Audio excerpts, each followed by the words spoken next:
Welcome back to the Deep Dive. Today, we're really digging into something quite powerful. It's an excerpt from a memoir called An Orphan's First Taste of Solitude. Mm. We're looking at one specific moment, really just one instance, that completely reshaped someone's life, how it changed their whole perception, their sense of self. Yeah, and that's kind of our mission here, isn't it? To Is right. understand how these moments, maybe seemingly small events, they just carry this enormous emotional and psychological weight. They don't just alter a day. I mean, they can fundamentally rewrite who a person believes they are, their place in everything. Exactly. And the source material for this, it's incredibly poignant. We're hearing directly from someone looking back at a memory.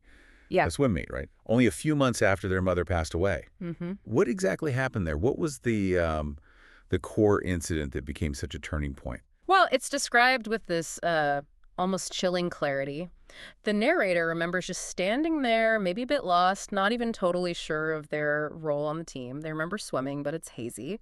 Then another parent comes back from the corner store Okay. with sodas, cakes, fun goodies for the other kids on the team. And the narrator, just a child, asks quite simply, is there anything for me? Oh boy. And the response. It was rough, It wasn't was brutal, just a shout back, nobody told me to get you anything. it? Gosh. That's yeah, that hits hard. The memoir describes it as leaving them tattered, still reeling all these years later. It feels like so much more than just missing out on a soda. Oh, absolutely. It absolutely was. Because for the child, that was the moment, the instant of this profound, awful realization, as they put it. It was then that I realized what life was going to be like without my mom. Right. It occurred to me that there was nobody on this planet who would do the things for me that my mom did. And for a kid, I mean, that's not just logistics, it's existential. An existential shift, yeah. Yeah, Suddenly seeing this huge void open up. exactly. A void that wasn't there before. And that led almost immediately to what they call the first time in my life feeling insecure Mm-hmm. and my first time feeling alone amongst a sea of people. That sinking feeling, they mentioned it wasn't the last time they'd feel it. It really makes you think, doesn't it? How many little interactions like that just completely reorder a child's world? It does. And what's really striking, I think, is how explicitly the narrator ties this single event to a lasting change.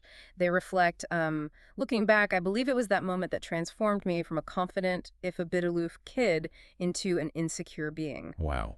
So direct. Incredibly direct, I was no longer sure where I fit in the world. It just perfectly highlights how one event doesn't just create a new painful feeling, but it can actually dismantle, core parts of your personality. Your confidence, your sense of belonging, gone in an instant. Yeah, like a sort of mental imprint almost, setting a pattern for how you see the world, how you interact with it from then on. It's really powerful how one sort of fleeting, maybe even unintentionally cruel moment can just unravel that core sense of who you are, maybe set a whole trajectory. So, okay, wrapping this up, what's the big takeaway here?